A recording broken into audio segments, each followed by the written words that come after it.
কথায় বলে মেয়েদের নিজস্ব কোনো বাড়ি হয় না। কথাটা কথা হলেও কিন্তু বাস্তব সত্যি।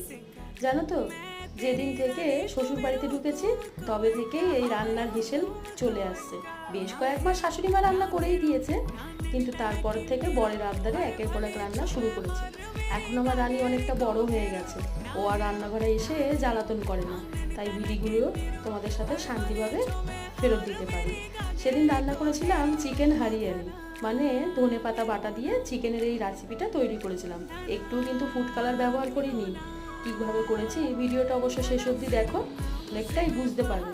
কোনো রকম প্রশ্ন থাকলে অবশ্যই কমেন্ট করে জানিও, বাকিটা তোমাদেরকে জানিয়ে দেবো। আমার বরমশাই একটু আলু খেতে ভালোবাসে, তাই চিকেনে আলু দেওয়াটা ম্যান্ডেটারি। যাই হোক, রেসিপি কেমন হলো অবশ্যই কমেন্ট করে জানিও, ভালো লাগলে একটা লাইক করে দিও।